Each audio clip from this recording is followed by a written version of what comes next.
This box is from a friend of mine at Global Effects. That's the company that actually made these spacesuits for Star Trek First Contact. And he sent me some cool stuff to help with the jumpsuits. Well, the first thing is these are pretty cool. These are vacuum bucks for the control panels that went on the suit. This was the shell that housed the electronics, and then this was for the clear buttons that fit inside there. Even cooler than that is he sent me the patterns for the original suit. They had a different pattern for each actor. Neil, that's Neil McDonough, Lieutenant Hawk. This is for Michael Dorn. You can see what his girth was. This one is Patrick Stewart. Michael Dorn was really big. I don't think his pattern was much used, but Patrick Stewart's was smaller, so I think this pattern is a little bit more what we need. And the thing is, I've gone through this already. Really complicated. Like, I mean, this is really odd. Like these pieces, like this is one piece of the pants. There's all these like spandex gussets and things. Ultimately, I think it would take more time for me to figure out this pattern than it would just to start from scratch. So what I'm going to do is I'm going to use a pre-existing like coverall jumpsuit and just tailor it and add all the external pieces. But I just thought this was very cool. So this is a piece of the pants, but there's this optional spandex piece that says Patrick Flying Suit. So you remember there was a scene where he turns off the boots and he's like floating? Yeah. Presumably he had a different spacesuit costume for that they probably hooked like a harness into. Oh. There's another thing in here that's interesting. Because the suit was made by Global Effects and the helmet was made by a different artist, they had to coordinate. So the guy Todd Masters, I think, sent them tracings of the vest chest pattern, and I just thought this was very interesting because I just made this. I was curious how close I got. So this is like the chest. So, okay, so theirs extends down, which I kind of got the feeling of when I was trying it on, that mine wasn't long enough, but the width is pretty much the same down here, which is pretty close. Yeah. There was a lower back piece, which, oh, yeah, that's pretty much dead on. Again, they extended up here, but that's kind of irrelevant because it's hidden. Yeah, it's pretty close. Good enough. I'm not going to change everything. I just thought that was kind of an interesting thing that they sent. So, all right, I'm going to get started on the jumpsuit then. So this is the jumpsuit that we're going to use to make the spacesuit portion of the First Contact suit. I just used some cotton painter's coveralls, and I coffee dyed these a little bit so it kicks down the white a little bit. But that's the way the suit really was. It was not perfectly white. It was a little bit off-white.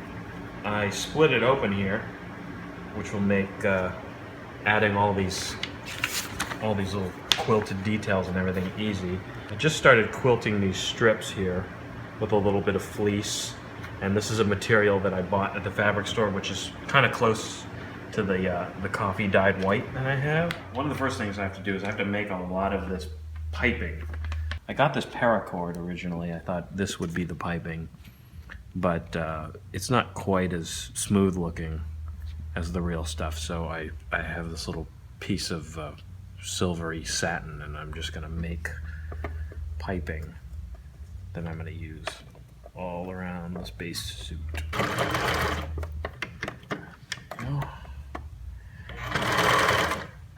So see, it comes out pretty good.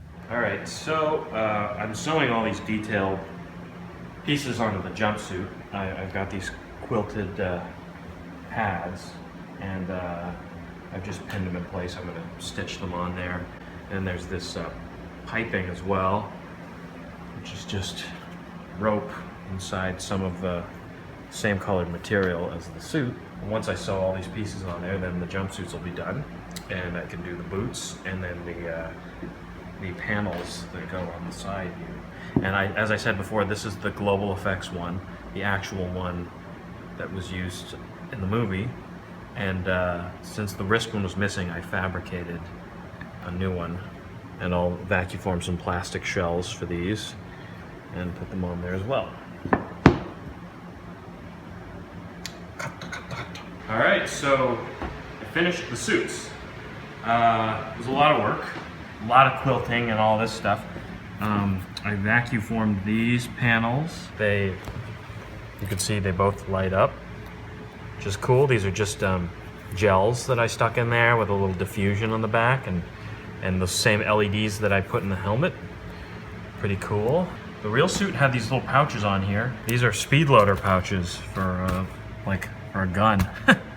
I also finished the gravity boots. These are just like a really cheap off-the-shelf slipper, you can see.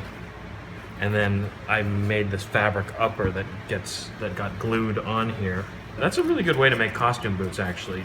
If you don't have an industrial sewing machine, it's really hard to sew an upper to a shoe. They make specialized equipment for that. So I just glue the upper onto the sandal. If you buy a slipper that can fit entirely on your foot, so basically the shoe is staying on your foot no matter what, then the upper is kind of cosmetic. But that's a way that I figured out how to make costume boots that work pretty well. Oh, the gloves, these are just like gardening gloves. I glued these little pads on there. This last piece was a replica of the EVA phaser rifle that they carried in that scene. And this I just made out of EVA foam. This was like a 2-day build. It's not super clean, but just for like a costuming type of rifle, it should be good. Yeah, that's it. So the costumes are done. And the next step will be to wear these in Vegas.